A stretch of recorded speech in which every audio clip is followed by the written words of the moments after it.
Hello aspirant, welcome to my YouTube channel online learning with Riju. 16 এবং 17 তারিখ food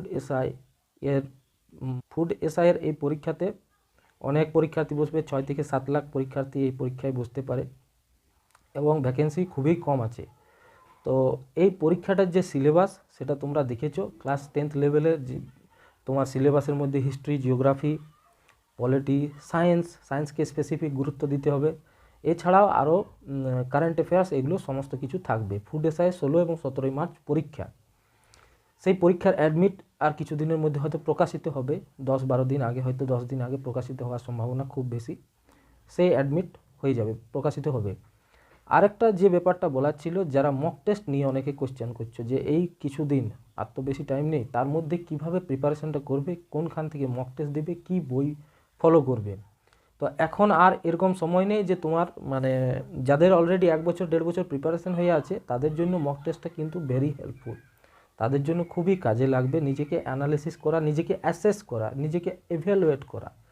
তো নিজেকে অ্যাসেস ইভ্যালুয়েট করার জন্য দু একটা বই আছে, সেগুলো তোমরা করতে পারো। যেমন লীলা রয়ের ক্র্যাক ফুড এসআই একটা বই আছে, সেখানে টোটাল 37টা মক টেস্ট আছে। আমি আমার চ্যানেলে নেক্সট ভিডিওতে পসিবল হলে ওইখান থেকে একটা মক টেস্ট দেব, মক টেস্টটা আমি এই চ্যানেলে পাবে।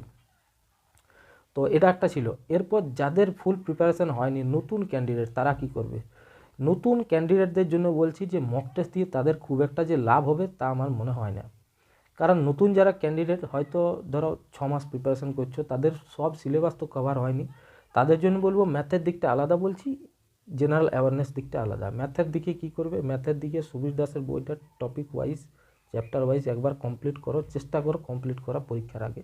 সেখান থেকে 50 নাম্বার আছে। কেউ যদি এখানে ঠিকঠাক অ্যাটেম্প্ট করতে পারে এবং নিজেকে স্কেল আপ করতে পারে, তাহলে কিন্তু চান্স আছে। আর নতুন ক্যান্ডিডেট জেনারেল অ্যাওয়ারনেসের জন্য কি করবে? জেনারেল অ্যাওয়ারনেসের জন্য এখন WBCS ওরিয়েন্টেড লেখা বই, যে কোনো বই, ধরো ক্র্যাক হতে পারে, বা WBCS ম্যানুয়াল হতে পারে, বা তরুণ গোয়েলের ইংলিশ ভার্সন হতে পারে, বা লুসেন্টের জিকে হতে পারে। এই বইগুলোর মধ্যে স্ট্যান্ডার্ড বই, এই বইগুলো একটা যে কোনো ফলো করে প্রিপারেশনটা স্টার্ট করা যাবে। এবং এই লুসেন্টের বই বা তরুণ গোয়েলের বই ওভারঅল সব কিছুই আছে, স্ট্যাটিক জিকে থেকে history, geography, polity, everything is covered under the single book. এই বইটাই কিন্তু আছে। এটা প্রিপারেশনের ইনিশিয়াল স্টেজে খুব ভালো কাজে লাগবে। সেকেন্ড ব্যাপার হচ্ছে যে এই একটা চ্যাপ্টার, দুটো চ্যাপ্টার যারা নতুন পড়ছো, তাদের ক্ষেত্রে 2 বা 3টে চ্যাপ্টার কমপ্লিট করার পর সেটা টপিক ওয়াইজ কোয়েশ্চেন সলভ করা এখন মক টেস্ট দেওয়ার থেকে ভালো কাজে। কেন বলছি? তুমি ধরো চাকরিটা কনফার্ম পাবে না, যারা 6 মাস 8 মাস প্রিপারেশন করছো, তাদের যা কম্পিটিশান আছে, যেহেতু ভ্যাকেন্সি কম, সেক্ষেত্রে আমি হতাশ করার জন্য বলছি না, বাট ওইখানে তোমার সাকসেসের রেশিওটা অনেক কম।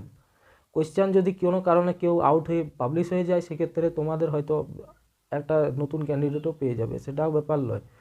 কিন্তু এখন যারা 6 মাস 5 মাস প্রিপারেশন করছো, তাদের জন্য টপিক ওয়াইজ, চ্যাপ্টার ওয়াইজ এই বইগুলোই সবচেয়ে ভালো।